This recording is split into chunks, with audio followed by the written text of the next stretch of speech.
Radio 580 AM, bringing Albertans together.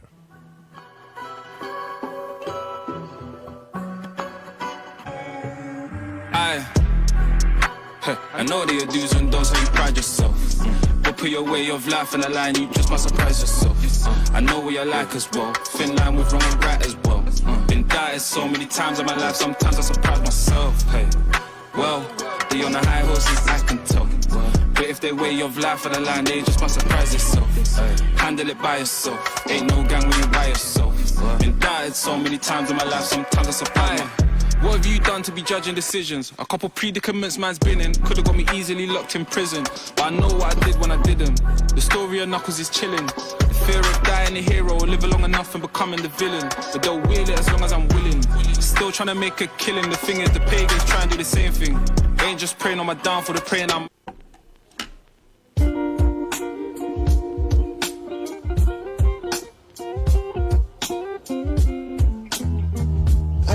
That one of the best things that God did for you as a person is that you did not get overnight success. You've gone through some things, and now that the spotlight is getting closer and closer, it is that point where you love yourself, you know who you are. Almost like knowing my identity doesn't come from your definition of me. There's a grounding that is there, and it's in your spirit. Believe it or not, your spirit believes what you tell it. Even when your mind does not comprehend it, your spirit believes. Let's take a trip back to a time love was a fact.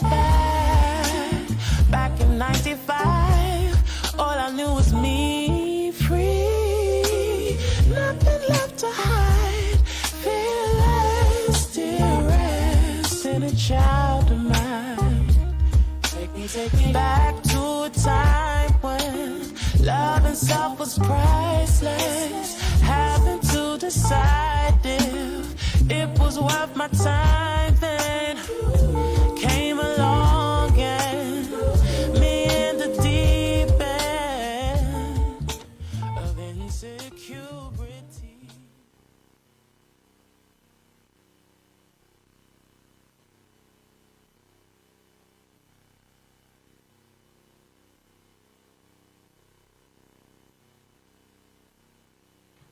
Greetings, Grand Rising.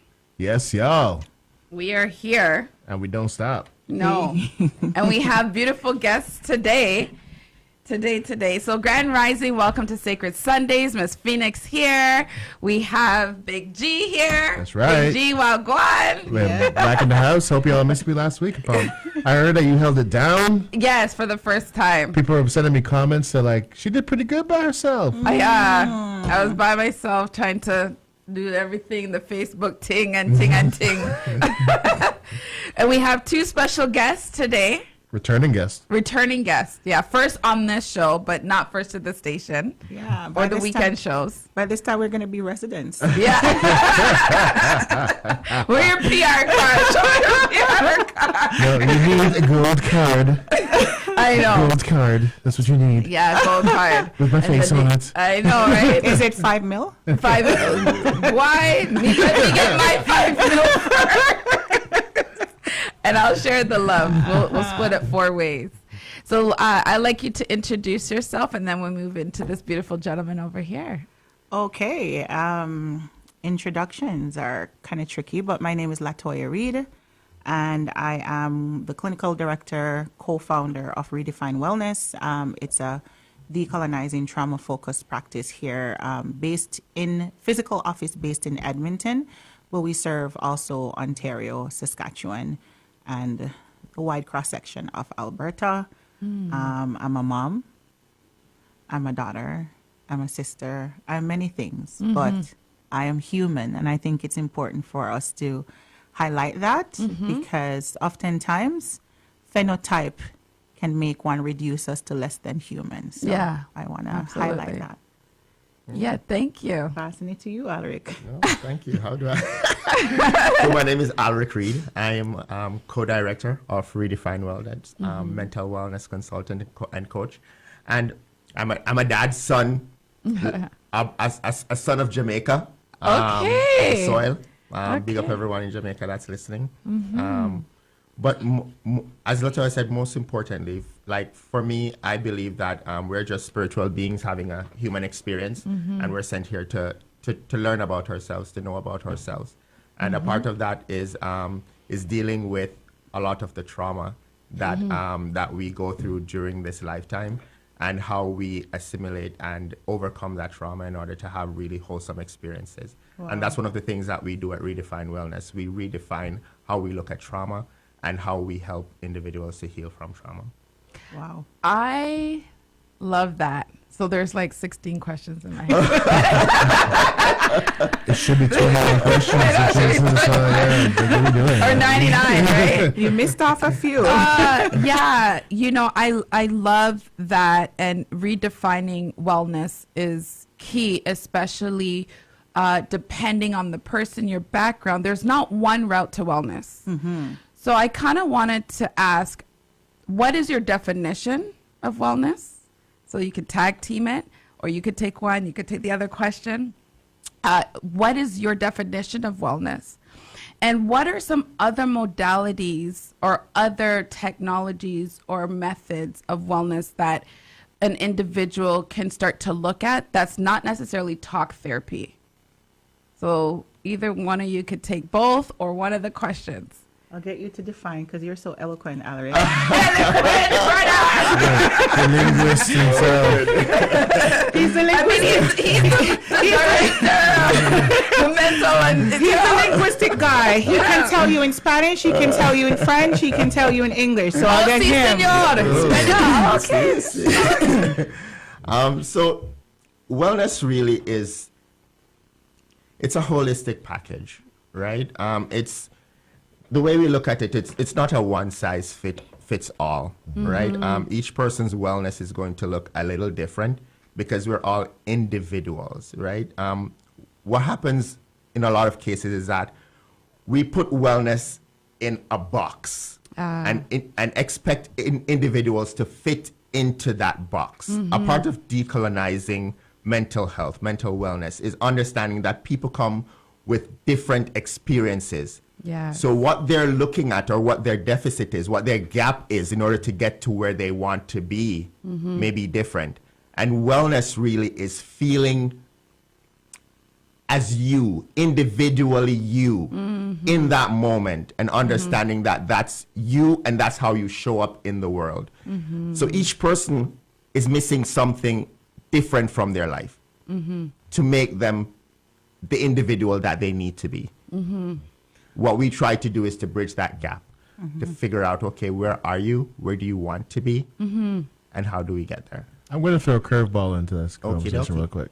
And it's a question that, for those of you who are watching and listening, I'm the only one at this table that's not a therapist. I'm not a therapist. I'm not training anything. I'm not training anything. I'm a spiritual healer. Spiritual healer, therapy. I'm not training any of this stuff. Okay. But, I often hear the term, and I'm coming from this from the standpoint of I'm just a dude on the street. The whole term of decolonizing is the term that's used now a lot within our community, right? And my background is marketing. I know words matter. And, when I hear the word decolonizing, I know what everyone's saying. But isn't there also a space for someone that may need that type of therapy that's considered traditional or colonized? Like, why is it every time I hear the term put out there with wellness, it's a shot at what is established, it feels like, with the suggestion of let's move away from the established altogether. But you just said wellness is not one size fits all. So how do you figure out which box fits the right person? You have just defined decolonizing just therapy in all its frames, even as the guy who's just not a therapist. Yeah. So I can say that I define myself as a mental health therapist, so I'll respond to that. And also because I'm passionate about decolonizing therapists. That is the destigmatizing that needs to happen as it relates to hearing the word decolonizing, because oftentimes it is established as we don't believe in the system. We want to go up against the system. It's just like somebody hearing the term defund the police and it's automatically red flags. I don't want to be associated with something like that. But this is exactly what decolonizing therapy is. Decolonizing therapy is embracing that it's not a one-size-fits-all kind of approach or modality to treating different clients. Because traditionally, what had happened is when Sigmund Freud spoke about his psychoanalysis and when therapy was developed way back when, and we speak about the institutionalization of mental health, people who had mental illnesses, Black people and people who were racialized were never thought about in that sphere. Yeah. As a matter of fact, we were first made to believe that we don't feel pain, right? And so as Alric spoke about wellness, I think it's important for us to recognize that there is also an imposition of unwellness onto individuals. And if there's an imposition of unwellness where systems are telling us that we are angry Black people or that individuals who identify as queer are actually ill, and women who want to have equity in the workspace are actually broken or delusional or wanting too much because we are choosing to challenge the system, then that is where decolonizing therapy comes in. How do we create that space away from Eurocentric forms of therapy that say politics doesn't belong in the space? We can't talk about our personal stories and experiences. There's no space for that. We're going to use a rigid CBT therapy, 12 steps, 12 sessions, nothing outside of that. Yeah. So where is the self showing up in therapy? I have clients who will come to me and say, I've been seeing this therapist for quite some time. And because of how I show up in therapy and I want them to show up holistically, they'll say, I've never brought this part of me to therapy because I never thought it belonged. Wow. So that is what decolonizing therapy is. It's bringing all parts of you. You don't have to leave it at the door. If you want to, you should see me. I twerk with my clients. We're popping a big laugh in the sessions. We cry together. Yeah. We move over. They lie on my lap. I hold their hands.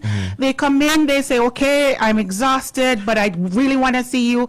I don't want to talk. And I pat up the sofa and I say, lie down. And they say, well, I'm going to play for an expensive sleep today. And I said, well, sleeping is what you want to do. Let's sleep.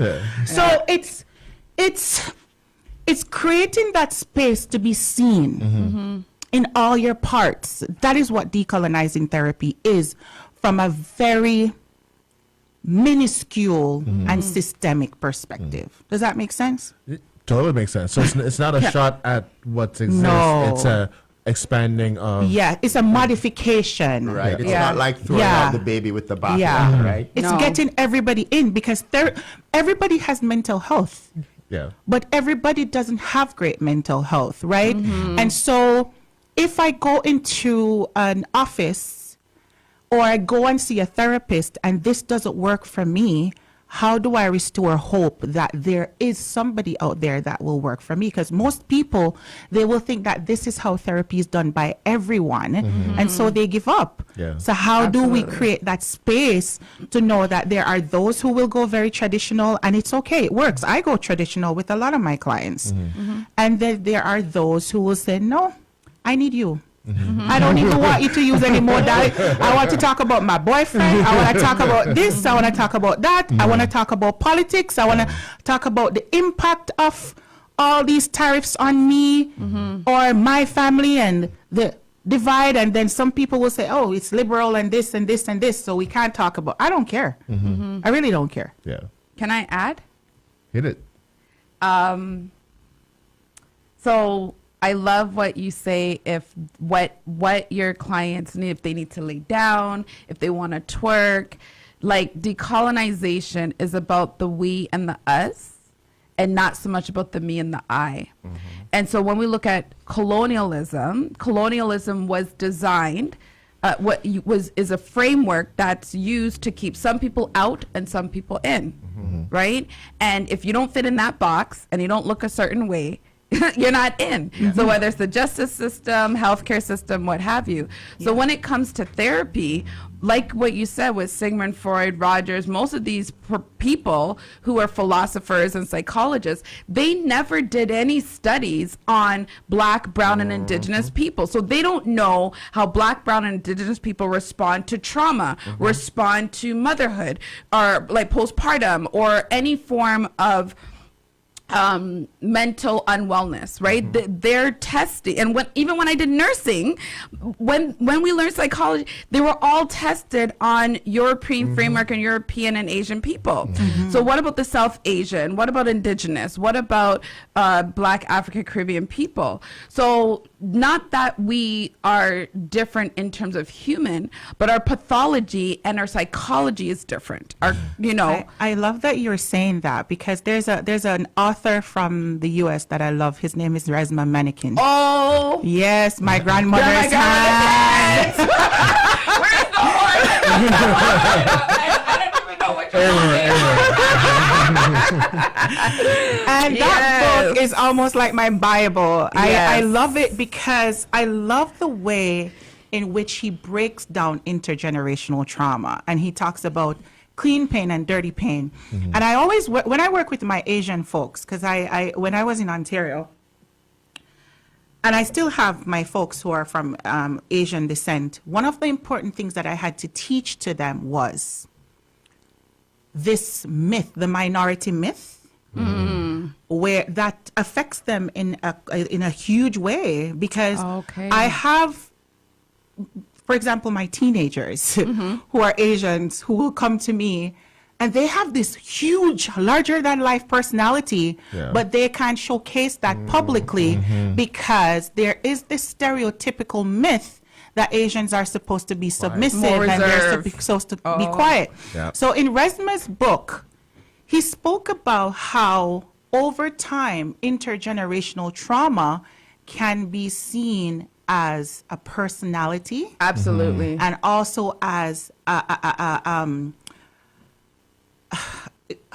the terminology can't come to me now, but almost like it's a group it's a homogenization. definition, homogenization. So for example, Black people are angry, Asian people are submissive, Indigenous people are alcoholics.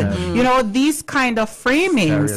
And then also for white folks, they are condescending and saviors. And so what we do is we trace because lots of people don't talk about how white folks also have intergenerational trauma. Absolutely. Right? When you come from an era where you were seen as savagery, when you watch a lot of these, how the United Kingdom was formed. Oh my gosh. They're brutal. That was a brutal era. And during that period of time, when you come to the New World, when you come to North America and you find some semblance of peace for the first time, that is something you want to protect with your life. But even so, beyond that too, just a quick story. There's a glamping place out in Barhead called Simply Glamping.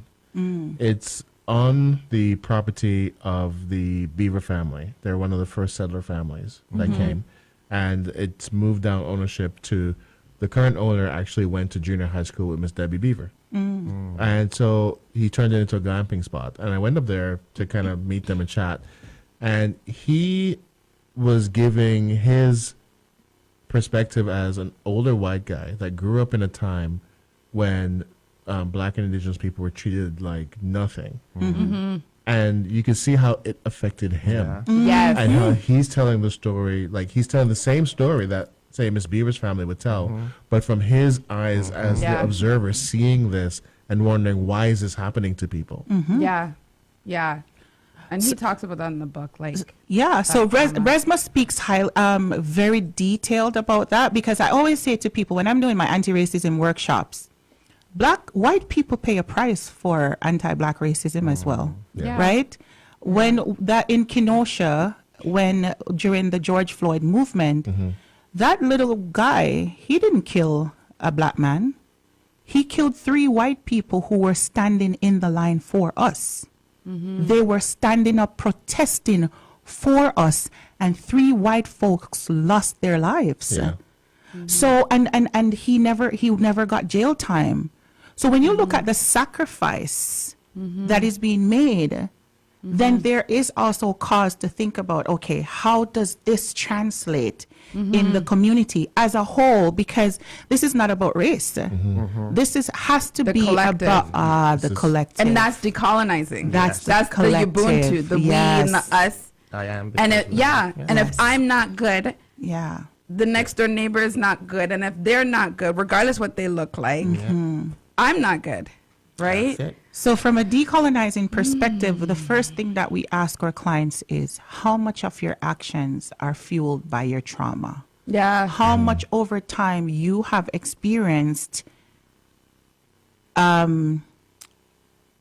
acts, systemic discriminations or isms Yeah. that have now created or crafted in you a kind of response that isn't authentic to who you are, but is a response that is in response to The what trauma. you have gone through. Yeah, like a trauma response. Exactly. Assimilation Yeah. into Yeah. what you think society wants from And you. how much has that been internalized? How frequently has it happened? So I give this example all the time. Yeah. I talk about, okay, so I'm West Indian, I'm Jamaican, so I have to use a Jamaican example.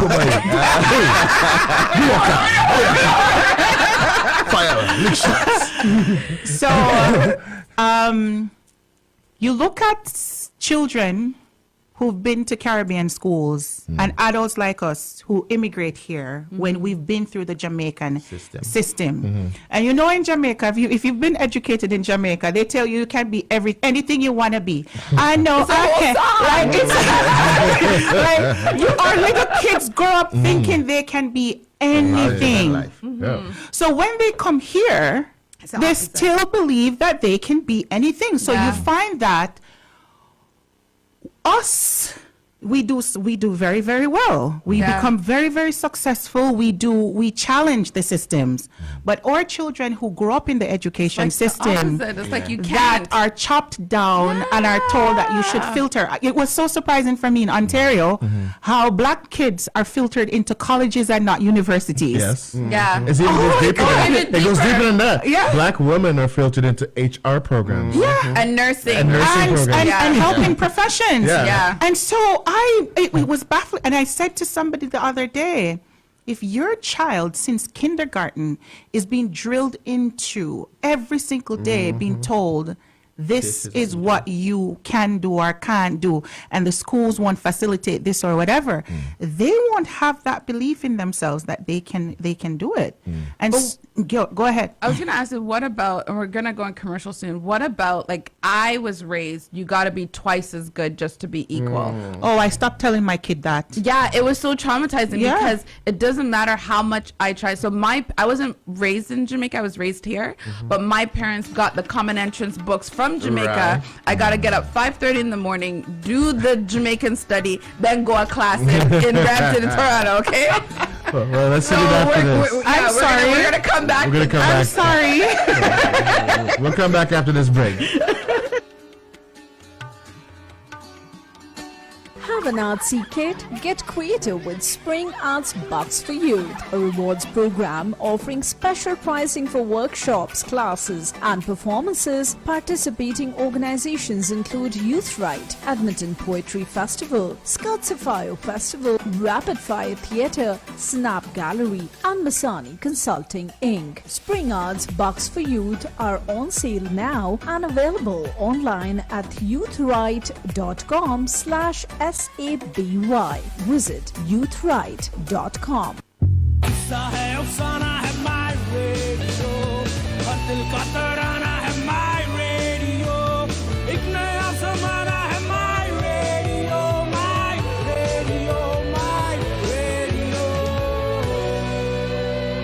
My Radio 580 AM, bringing Albertans together. Does it feel safe with you? You gave my love a reason when you came out the blue. Was it the time or the place or the look on your face when you told me that you love me? I swear your love ain't the same. Now there's no other way to say love of my life, the only one I see, the better part of me. Nobody can compete. No, love of my life, this love won't ever leave. Just put This is CHH My Radio 580 AM, locally operated, locally owned, your own radio station, My Radio 580 AM, bringing Albertans together. Okay, welcome back. That's right. Back in the house. I just had to cut that song short. I just wanted to introduce it. It's called Love Letter by Shea Universe, because we're going to talk about love in a minute. But what I really wanted to kind of wrap up and jump into is I was explaining how I had to do the books, you know, and stuff like that, and being twice. So my father said, as a black woman, you're black, that's one strike against you. You're a woman, that's two strikes against you. Black woman with no education, that's three strikes against you. You're out. So you got to be twice as good just to be equal as any counterparts in the work field. And I now I understand the philosophy between my stepmom and my father that raised me. However, it's still what it did. It wired my brain as not good enough. Not to be good and great, but and I had to undo that. Yeah. See, if you ever meet anybody that went to Meadowbrook High School from the time of 1988 through to 1993 to 1995, Dr. Margaret Morris was our principal at that time. In Jamaica. And she had one concept that I tell everyone is stamped in the soul of everyone that went to Meadowbrook at that time. You are as good as any and better than many. And so some people see us Meadowbrook alumni and think that we're cocky, we're arrogant. But I know we're not cocky or arrogant. I just think that I'm as good as you. Yeah. And there's nothing you can tell me that's going to let me think that I'm not as good as you. As a matter of fact, I might even be better than you. But that's not a shot. I'm just saying I'm not less than you. Yeah. Isn't that the beauty of the Jamaican culture, especially with schools? Every school has a motto. To the stars, through bolt and bars. Learn or leave. You know, those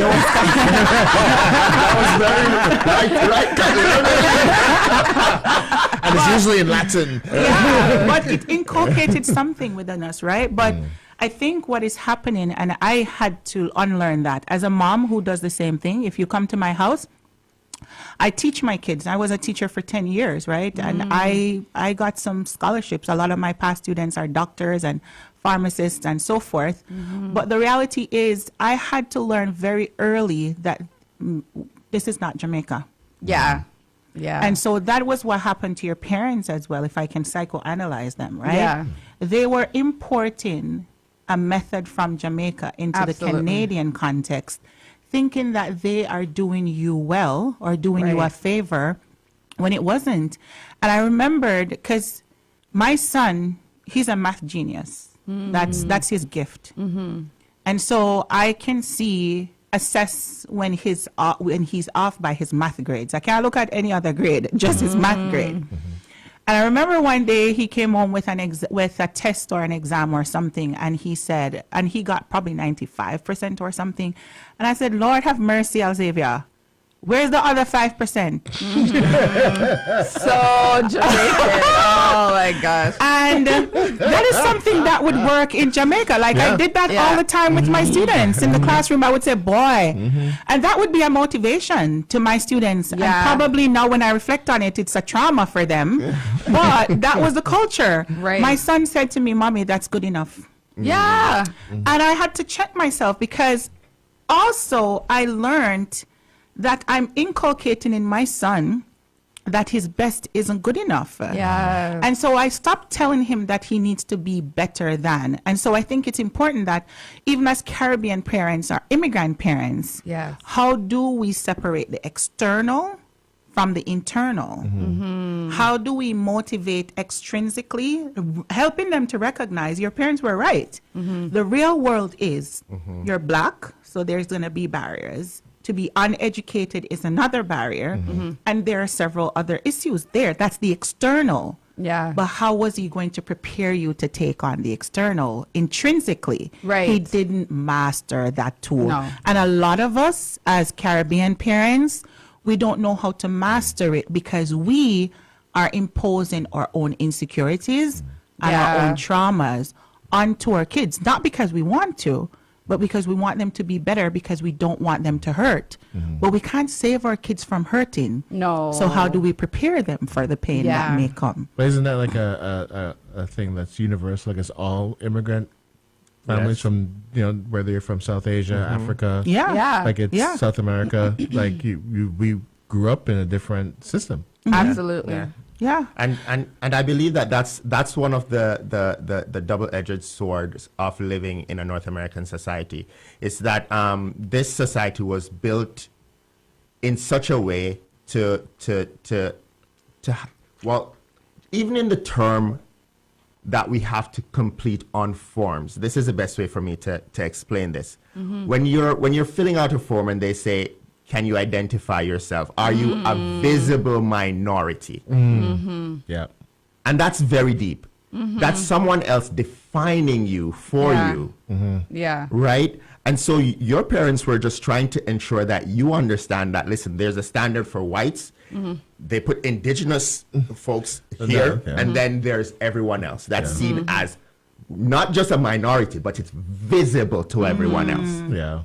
I'll give you an example. I have a story. I have an Asian client that I met her as a teenager when she was going through a great deal of depression, self-harming, lots of thoughts. And that's just one. And it seems to be a theme among many immigrants. But there's this specific case where this client, the trauma was she was placed because her language skills weren't as strong because she was growing up in a household that spoke Cantonese, I believe. Yeah. The language skills were retarded. And when I say retarded, I don't mean that in the bad word as They were people. I mean, in a They were delayed. Yes. Yeah. They were delayed. And so she was placed in a special needs program. Oh, wow. And that traumatized her. Yeah. Traumatized her so much so that her parents now put her in extra tutoring and they believe that she had some deficits, cognitive deficits Oh, wow. to impede the learning process, right? And then now she grew up. She's now achieving very well 95% average. She's done it all. She has come up and she has shown that she is worth it in the school system. So now a kid who couldn't speak English well, who is now being able to speak English, and she writes an essay for her English teacher, and her English teacher fails her or has comments to say that this is too eloquent or this is too whatever. How do you navigate that? So you have a kid who comes to me falling apart because she's never enough. Yeah. She's never enough. Now I've had her since she was in high school.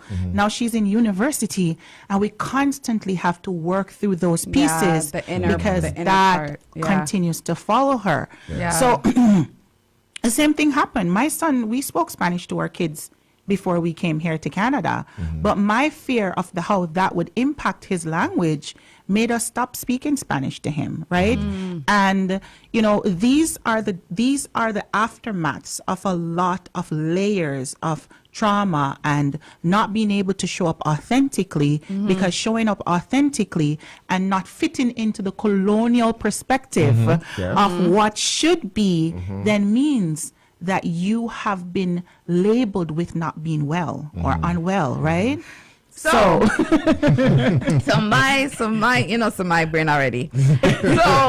So my thoughts are, there are many people who are walking around with these layers of false identity, right?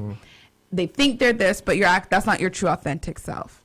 And then they go into friendships and relationships inauthentic, right? Not consciously, unconsciously.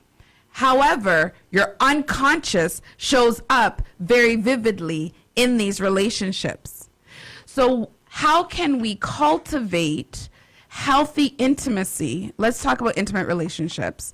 How can we cultivate intimate relationships knowing that there may be some unconscious falsehood about us or unconscious trauma?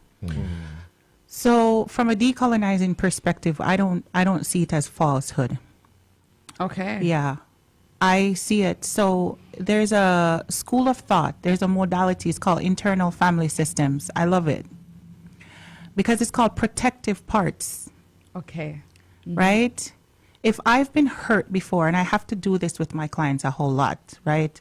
A client will come into me to say, "Oh, I don't do boundaries. Like I'm not good with boundaries, or I need to come in and trust you." And I'm like, "Why the hell would you come in to a total stranger and trust me and want to tell me all your business? And then you're asking me to help you with creating boundaries? Like, that's nonsensical. Why would you ask somebody to come in on their first day meeting you and tell you everything about their life, including their DNA? So I don't do that. I tell my clients all the time, just as how people in physical pain go into a coma or cardiac arrest, you can get an emotional cardiac arrest for sharing too much information with me. So I always ask them, do you teach your kids about stranger danger? They're like, yes. So I said, why the hell wouldn't you see me as a stranger danger as well? Let me work for what I need from you.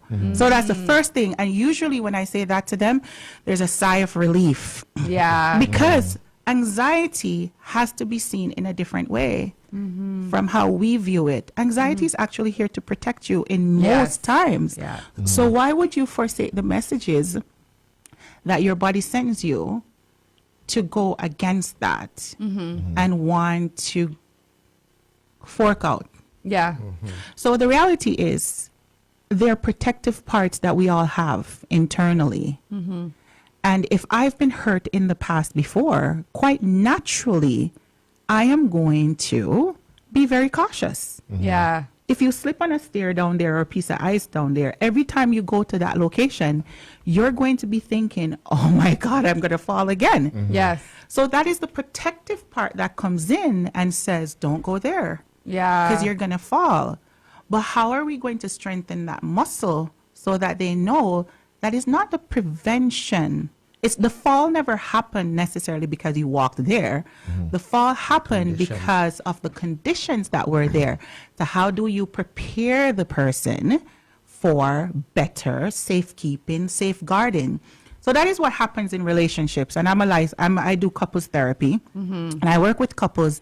And oftentimes when couples come in to see me, it's not the relationship that's broken. The relationship seems very, very healthy. It's the individual's pasts that get projected into the relationship. So have you healed? How much of an argument that is happening in this moment is based on something that happened to you in the past? Oh, absolutely. Versus what is happening right now. Yeah. Is that not our natural nature, though? It could be natural nature, but here's the thing. When one has recovered from something that happened to them in the past, then the impact in the present, when you've had loaded experiences of hurt, your response is going to be way bigger. Yeah. So if Greg has never done anything to me, and if I've never had a negative experience, something that happens between myself and Greg is going to be played off as, it is what it is. But if I've had hurt before in almost a similar ways, when Greg does that same thing to me, my reaction is going to be, oh my God, this is happening again.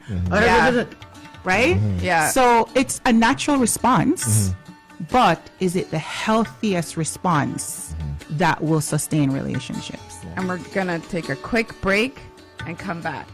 Okay.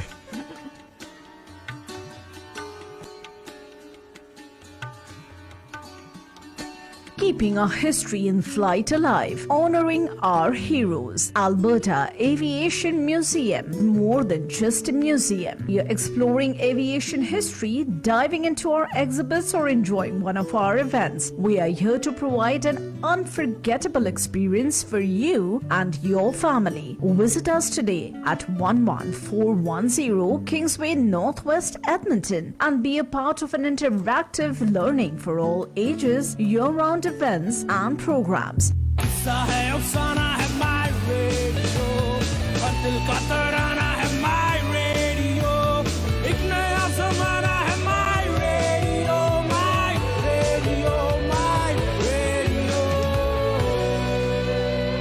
My Radio 580 AM, bringing Albertans together.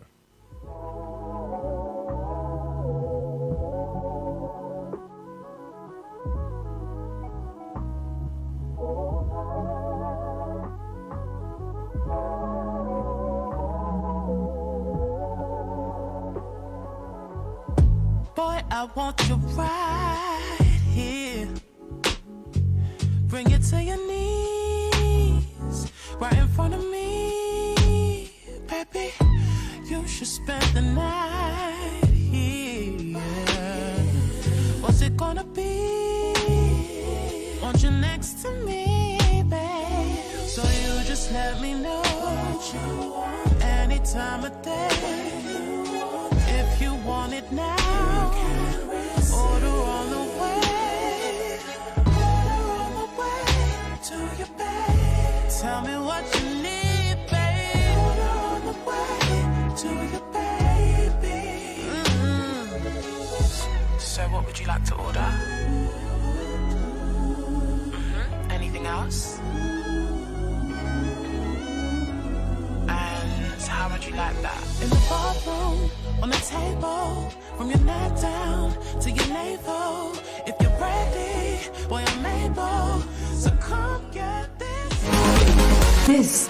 This is CHH My Radio 580 AM, locally operated, locally owned, your own radio station, My Radio 580 AM, bringing Albertans together. Okay. We were talking about soccer, so then I just cut out. Sorry. The mini World Cup. The mini World Cup.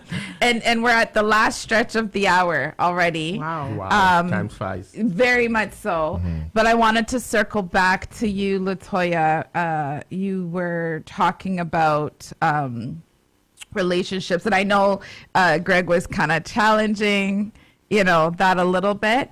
But as we kind of get towards the close off, you did mention about there was a couple that sometimes they come in, the relationship is actually healthy, but it's their stuff that's coming up.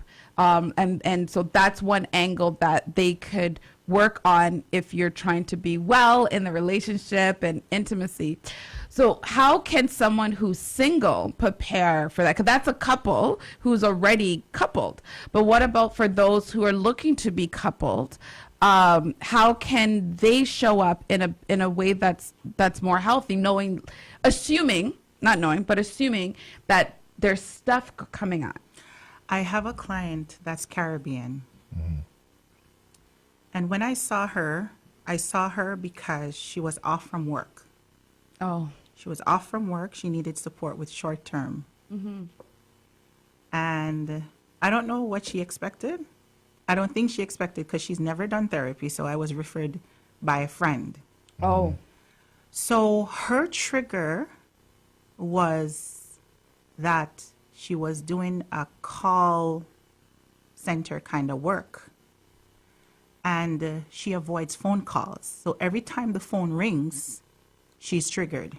Interesting. And I had to figure out what is happening here. Why is it that the phone triggers you? Like, her phone is never off silent because she can't have the phone ringing. Oh. You know what happened to this lady?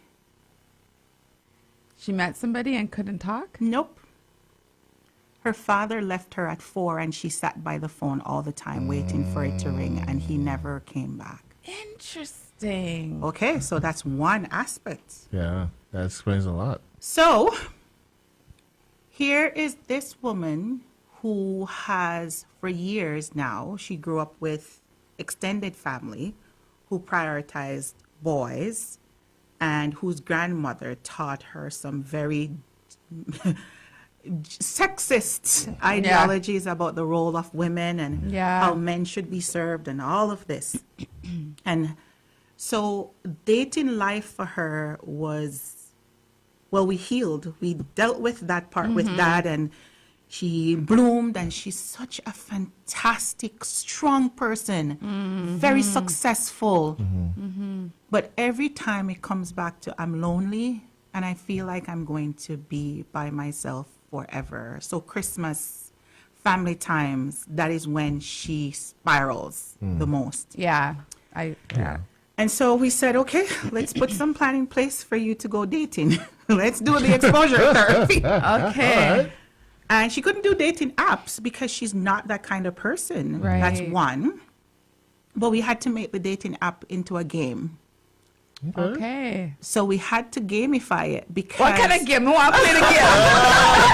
I'm joking. I'm good. Is there can I download on Google Store? We had to make it into a game because if she sees it as a serious thing, because I had to say to her, Interesting. see it as a job application where you're assessing. It's not a serious thing. We are trying to see, how do men's mind work? What do they want when they're on the dating app and so forth? And we went through that. So that was one of the things that we used. And then she became a little bit more comfortable with that. But when she's supposed to go out in public now, that was another big issue. And one day she said to me, oh, I have a resting bee face. I get very serious when I'm supposed to talk to people. Where is that coming from? So we had to deal with that piece. The reality is, lots of times what we believe about ourselves manifest in ways where others don't see us. So we did a little experiment, and she went out and she talked to somebody, and then she imposed onto the person that, oh, why did you talk to me? I thought, I'm a serious person and whatever the case is. And the person said, actually, no. You're very approachable. Enjoyed the conversation. It wasn't a dating thing. It was just a feedback from somebody who saw her. That experience was enough to get this girl saying, oh, reframing everything that she believed about herself. Wow. Because she had a negative perspective based on what was fed to her. Yeah. So if we have internalized, because we have inner critics that are running in our minds all the time, and we collect that data and we feed, especially if we have major depression, we hold on to what we want to make us feel sad and worse about ourselves. Right. So if we are going to empower ourselves, how much are we going to challenge that reframing with more positive experiences, right? Because lots of times we're like, I'm not going to do this. I'm not going to whatever, because I'm going to get hurt. And that's how phobias and the anxiety becomes manipulative, right? So how are we going to challenge that so that we can own our own power, so that we are able to redefine how we see ourselves and how we project that onto our partner? Because that's how self-sabotaging comes in. And your partner says, I'm trying to love you, but you won't let me. I'm trying to support you, but you won't let me. You're so independent. You don't want to ask for help. Do you watch that Mary Jane series? Being Mary Jane? Listen, I've never watched that. I barely have time to post on my business. I just, you know what? I just started watching it, but I saw an episode where she's a strong professional woman, very successful, and this successful guy is interested in her and went elaborate and created just a dinner and a movie. But the dinner and the movie was a Mongolian themed dinner in his backyard and a whole whatever. Right. And you know what her response was? It wasn't, wow, you did that for me. Oh my God, I'm so worth it. It was, this is so pathetic. This is so needy. Wow. And she crushed the guy because she couldn't trust that his intentions Was pure. was pure. So she sabotaged. And then she ruined herself and the relationship in the process. Yeah. Wow. Yeah, she can go home now. Yeah. Well, we're at the end. We're at the end, but before we end, what I'm hearing partially is to do the same thing to get a different result is insanity. You gotta be able to do something different to get something different, and that is redefining your the way you think, the way you feel, the way you date. If you normally wear blue when you date, try wear yellow. And Right? we also have a comment in the chat. Okay, what's our comment? Yes, comments from Amanda. Yes, all those trauma responses become a hindrance as we mature. They end up holding us back. Absolutely. Absolutely. And just to understand that possibly there might be a trauma brain that might hear, because in that situation, her trauma brain perceived whatever it did, and then she responded with that in that episode. So this was like a wealth conversation. I think an hour, 45 minutes to an hour is not enough. Absolutely not enough. But when I want to thank you so much for highlighting wellness for us, which is huge, giving us the perspective and perception of redefining wellness, right? It comes from different angles, different ways. If you have to twerk, you're going to twerk. If you have to sleep, you're going to sleep. If you have to make chicken curry, LeVar, you make chicken curry. Who's in the chat as well? Great conversation. Love y'all. Right? it redefining wellness.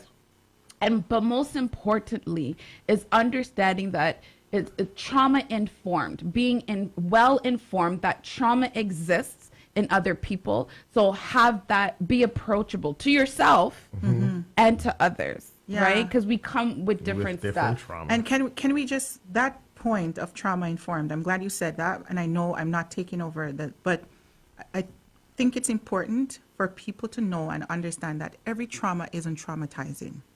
Precisely. So not because we're using the word trauma means that we're saying something happened to you and has impacted you. The Yeah. only thing that we treat is what is impacting you in the moment, Yeah. right? Sweet. So Yeah. that's important for us to clarify. Beautiful. Awesome. Well, Thank we'll you leave, so we'll much. leave it there. How can people get a hold of you guys? So we're at www.redefinewellness.com. That's REIDEFINE wellness.com. That's also our handle on Instagram and Facebook, and our telephone number is 780. Oh, don't do that. Don't do that. Okay. Don't ever give a phone number. Don't do that. Don't do that. But it's a business, right? It's a business line. Yeah, go to business line. Yeah, okay. Go to the website. On the website. Yeah, it's You'll find us. Yeah. And they're in Edmonton. Beautiful, beautiful, safe space. It's so beautiful. Yeah. I want to thank you for coming in and sharing your love and your expertise. Thank you. Big G, close us out. Well, I mean, it is. Thank you all for riding with us. It's been a great. The sun's out. Weather's going to be 18 degrees today. It's high. Get out there. Enjoy the sunshine. It's going to snow next weekend. Boom. And then It's probably going to be rain. It's probably actually going to be rain because we're still going to be in the plus So many weather. pluses. But Yeah. at the end of the day, it's been a great conversation. I'll be back on Friday with the next 48 with Special K. Next Saturday, we're back in the house with the Weekend Morning Show. And, of course, with Lady Phoenix back here on Take Our Sunday Conversations. Enjoy Sunday. Have a good time. We'll see y'all on the flip side of next week. Blessings. Namaste. Yes. Namaste.